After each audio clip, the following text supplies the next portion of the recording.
Welcome back, guys. So you might have heard recently that I did something a bit stupid and broke my hand, which means all my editing for my coming videos has been delayed a lot by about 2 weeks, but I'm finally getting around to doing this build video that I wanted to have out a few weeks ago, but better late than never, I suppose.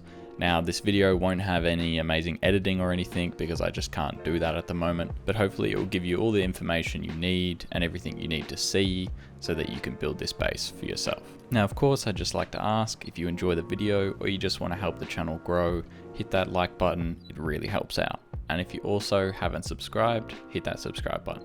Now, the build cost for this base with absolutely everything added is 98k stone, 63k metal, and 600 high qual. Now with all that, let's get into a short showcase of what this base is. Now this base has everything you would expect from a current meta Rust base. So I won't go over all of that, but it does have disconnectable external TCs, nice entrances, good turret placement, and of course wide gap shooting floor and peaks onto roof.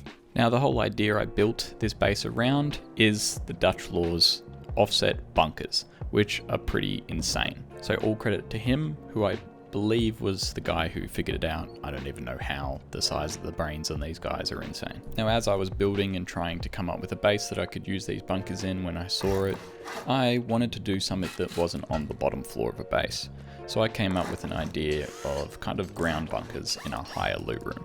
Because of the space you're saving by having them in the floor, you then get to have a nice open core loot room that has turrets on the shooting floors that can look through ramps, also while covering the shooting floor itself, and a really nice secure spot for batteries, which will almost never get hit unless you're getting absolutely pummeled through your entire base by a Zerg. So without wasting any more time, let's just get into the building of it. But just before we get into that, if you guys want to learn how to do some insane builds and get help from a bunch of people that are incredibly good at it, check out the Building Bulletin Discord. There'll be a link in the description below. That's where I learned everything I know, so check it out. Now, the starter itself is just a simple triangle setup, which is very small and tight. If you have 3+, it's going to be not a great situation if you don't have G-doors especially, but it's cheap to upgrade out of that, so you won't have to worry about that paying for too long. I would plan on making the starter myself, probably 2 to 3 levels straight away. It's very cheap because it's such a small foundation, and that'll give you enough loot space and also space for all your bags, your tier 2, etc. Now as I build this here, I don't show all the deployables. I'll show that at the end of the video, and obviously deployables are completely up to you how you want to place them. But for example, if you don't have triangle ladder hatch, you just use a Fernie here. And for the second jump up, you can just use your tier 1 or your tier 2. And when you go up to the 3rd floor, you'd either just want to make that stone or upgraded wood so you can hit it out later. If you don't have ladder hatch, use a ladder hatch if you do have one. But if you don't, I would just have it upgraded wood and add a door of any kind.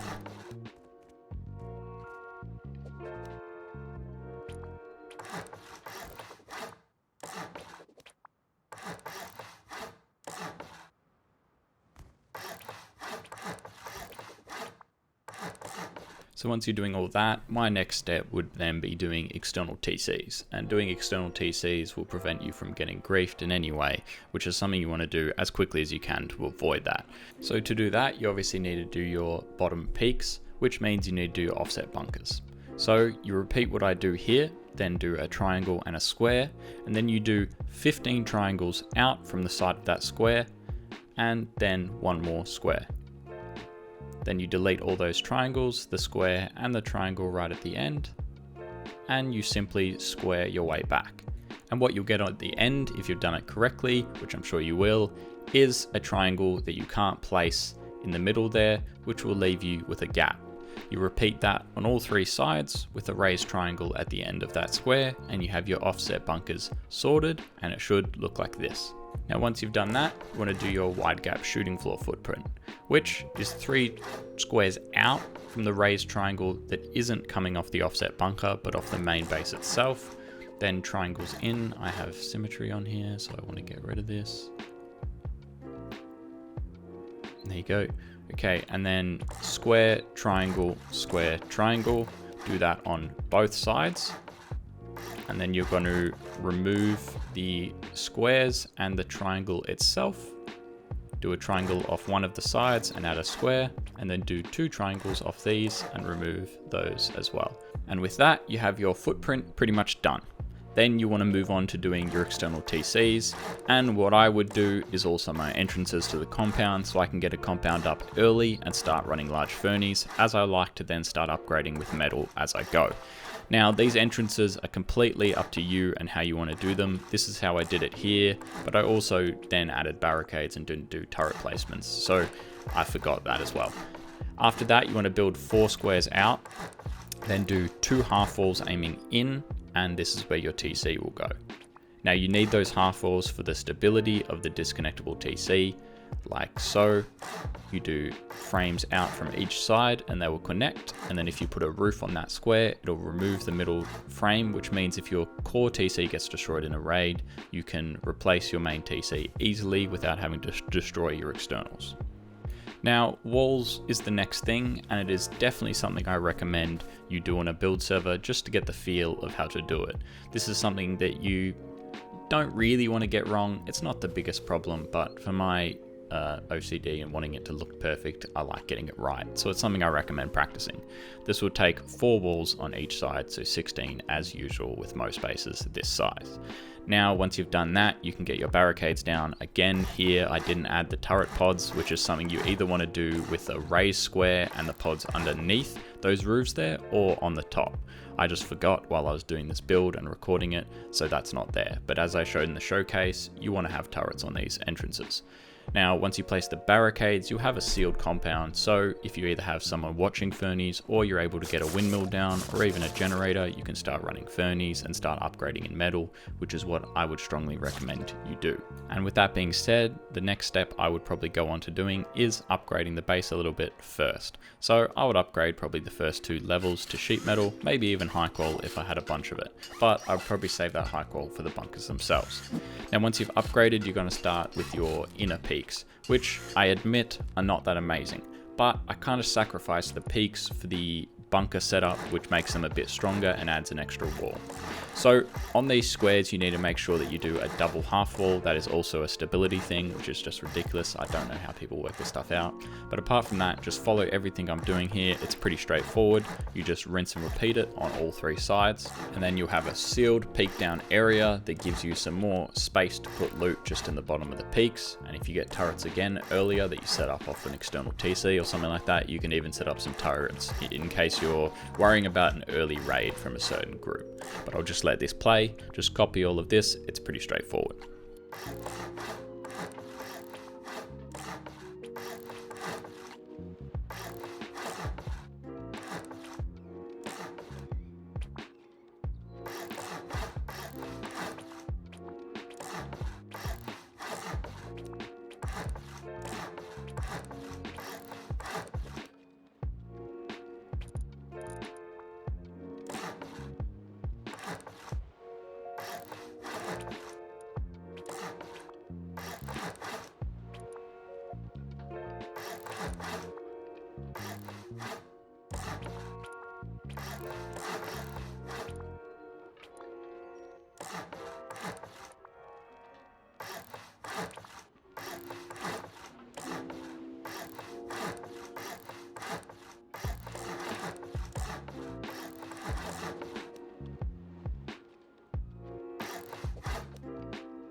Now again, if you don't have ladder hatches, it's not the end of the world. It's definitely something you want to get and a BP you want to have.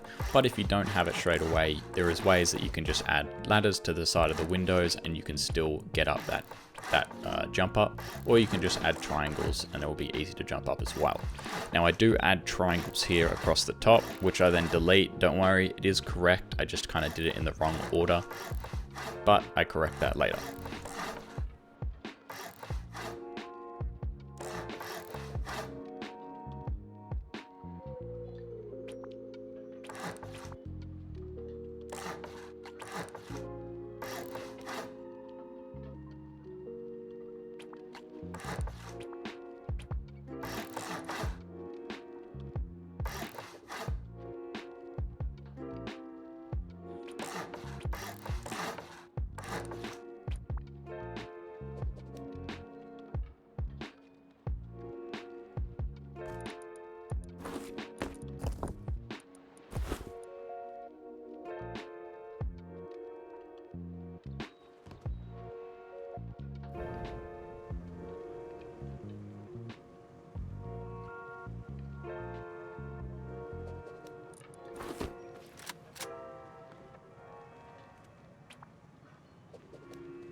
As you see here, I realized my little mistake and I removed these. They do go back, they are in the right spot, but what you want to do is add them here at the bottom, which will mean they're kind of half all across your windows, which create the peaks and more space to put some extra loot. And as I show you here, if you're just building up slowly, you can also use these as a little peak down, obviously, but also a peak up, just in case people try and land on your roof or whatever. I did actually use this in a recent wipe and it helped. So I thought as you're building up, it's just a little modular thing, I guess, that works and helps you defend your base a bit more, which I liked. And then once you're done with that, you get this, which is already looking more like a real base and giving you a lot more options to defend an early raid. Now we add those triangles back across that I deleted, making a stupid mistake, and those will be the bottom of your bunkers, which will then mean it is 3 walls to your bunkers. Now once we've done that, we'll then move into actually doing the bunker part itself, which is a little challenging, but it's very simple once you know exactly what you need to do. So what you want to do is place yourself on the inside of the base, looking out towards the offset foundations itself that has all the half walls and the frames going up. Then you want to slowly move your camera down, and that will mean that the triangle is 100% coming off that foundation. Once you place that, you then kind of want to reverse it, and you want to stand from the outside looking in. You then want to do the same slowly with a triangle frame, and you want to make sure that it's coming off the inside of the base, which then means they're on 2 different foundations. And that's what creates the crazy stability thing that makes these bunkers possible. It doesn't really matter, but you also want to make sure that triangle on the right hand side is coming off the inside of the base as well. Now, you probably want to play around with this a few times just to make sure you're getting it right, but the frame should be at about 46 stability, and then when you put the other triangle frame that is the bunker part itself, that will be at about 6, 7, 8% stability, which will mean it will collapse. So once you've done that with all of them, before upgrading anything, I would just say you go down and check and make sure that it does indeed collapse, so you don't have a bit of a mishap with your bunkers and you've got a bunch of upgraded stuff that doesn't actually work. After that, you're pretty much just going to start building up the core of your base. Now there's not much to say here, so I'm just going to let this run through. You just copy all of this and you'll be set.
Now with these frames, you want to be a little bit more careful of how you place them. So place them as exactly as I show here, as some of them will go off the offset bunker and it will just kind of screw with the stability. So I just worked out something here that I liked that gave a good even stability across all of the roofs.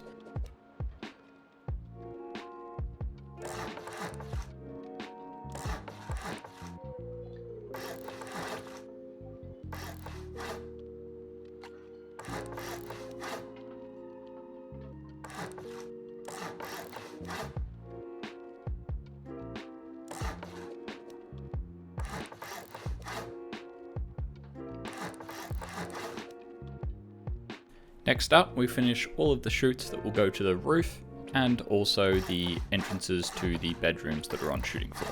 These are all pretty straightforward again, so I'll just let this play through.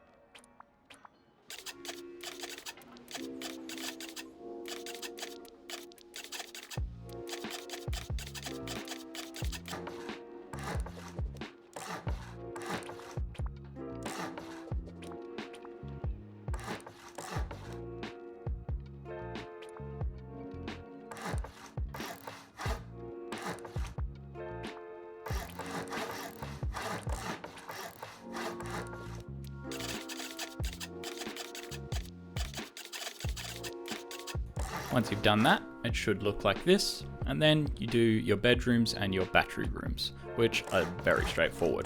But again, you just want to be careful with what frames you place, so just copy it as I do it.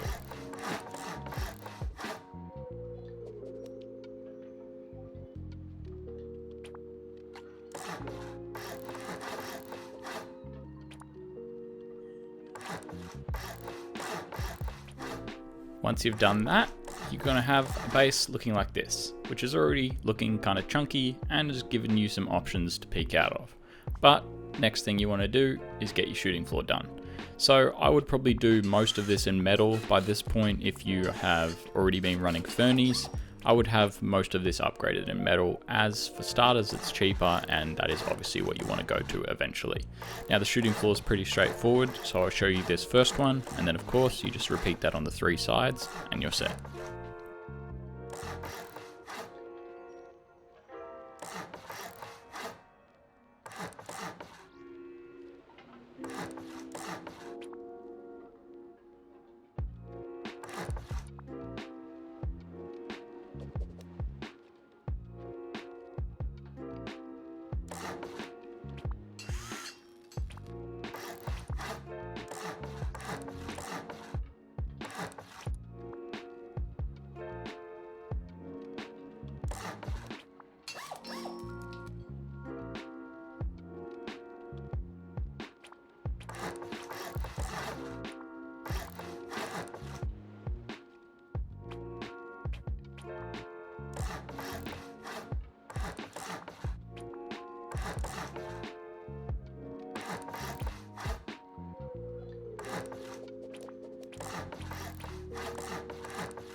Now for the roof stability, I would also just add another set of frames going up here when you have the materials available.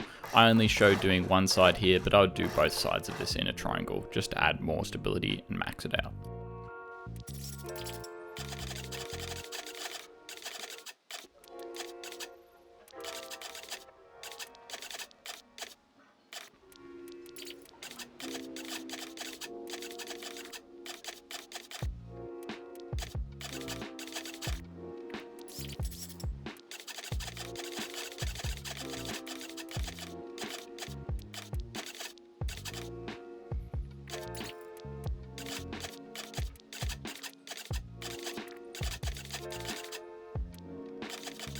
Now with that, you'll pretty much have a completed base. Of course, there's more to do on the roof, but this is pretty much set for what you'll need, and everything else is just add-ons and completely personal preference. So I'm just going to show you how I did it on the wipe that I played, but again, this is something you should definitely play around with and just see what you like.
And with that, you pretty much have a complete base.